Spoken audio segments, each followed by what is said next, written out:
Okay, I'm Sally Patterson, and I work for the Military Child Education Coalition out of Harker Heights, Texas. Oh. Okay. Tell me about your experiences with military dependent students.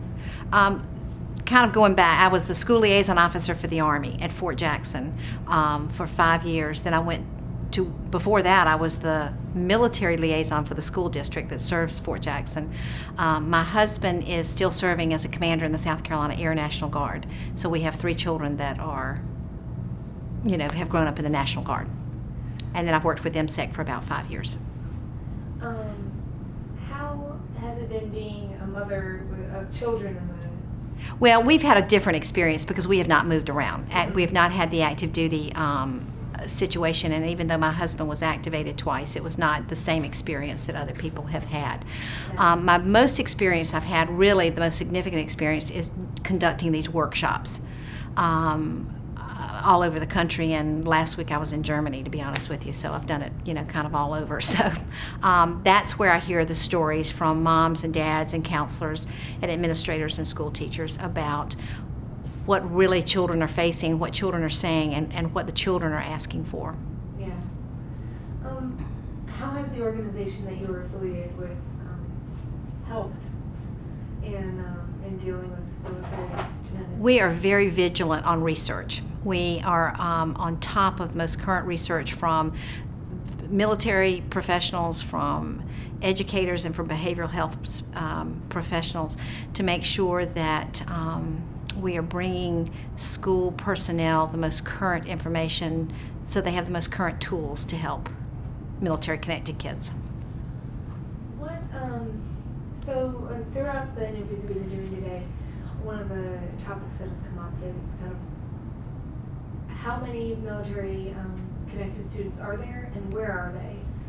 What do you think is the best way to go about finding out that number? Oh, the Department of Defense has that number. I mean, that's they've got military members have their children registered, so you can find out. California is the top population of military in the country, so they've got the numbers. That's not a hard thing to find. How would a school, let's say, because a public school, go about finding out that number? Well, you know what, that's one of the questions schools ask us all the time, and I wish we could give them a checklist and say, you need to do this. They have to decide what's best for their communities. We give them a lot of suggestions of things they can do, such as add a question on the registration form, hold school functions that are for support groups for military families that might bring them out. Listen to kids, because the kids that have parents in the military, that usually comes out, especially the younger kids, they'll tell you anything. So observation's a big thing. Asking the questions, recognizing that a lot of parents don't consider the schools as a partner in supporting their kids, and anything the schools can do to make the parents and the children feel safe about identifying themselves as military is a big step in the right direction. Most counselors give us suggestions. They'll post a wall of heroes and ask the kids to bring in a picture of a family member that's serving, or they'll ask kids to write letters to soldiers, Marines, airmen that are serving overseas, whatever. So really the counselors have some great ideas. Yeah. What are some of the advantages or challenges when you're dealing with military-connected students? The biggest couple of layers to that. First of all, a lot of military students don't want to feel different, so they feel reluctant to identify themselves.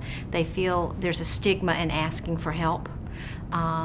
So that's one barrier.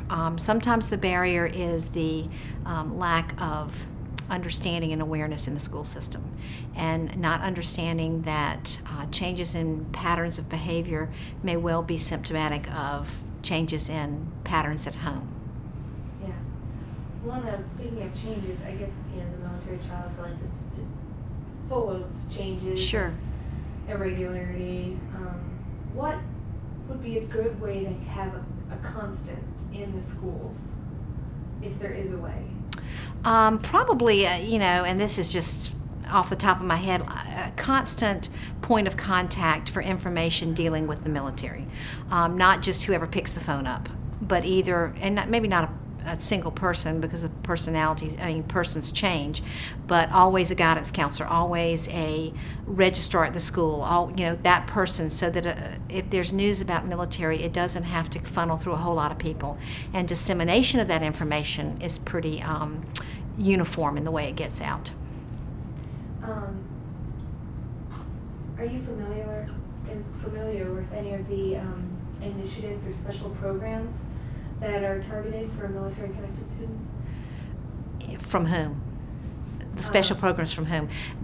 There are a lot of people have special programs for military kids, and I'm aware of several of them. I'm not real sure what that's referencing. Well, I guess I'm just asking you. We don't know of so many.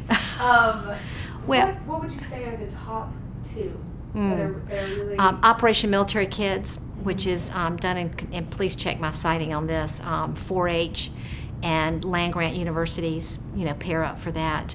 Okay. They are making a real effort to reach out to military kids. And then the child and youth and school services of all the services, the Navy, the Marine Corps, the Army are all making, have great programs.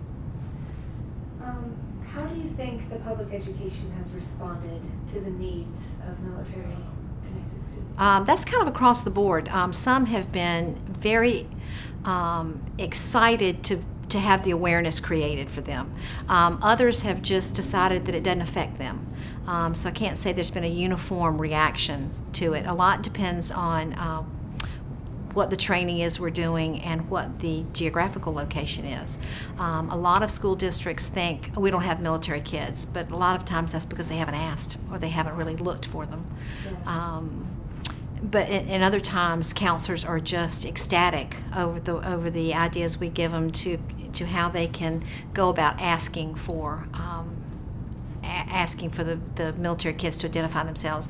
If the leadership in a school district or in a school is not on board, it's going to be very difficult for a counselor to get anything done.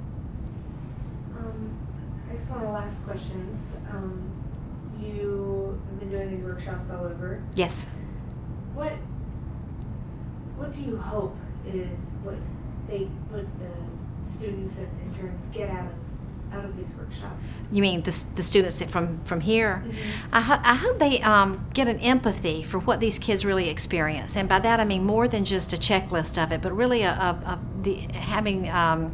feeling the emotions themselves of what these kids are really experiencing, because we're ending a decade in conflict, and these kids have had a roller coaster ride. We have a very small military, and we're putting a big burden on our military and therefore a big burden on their kids.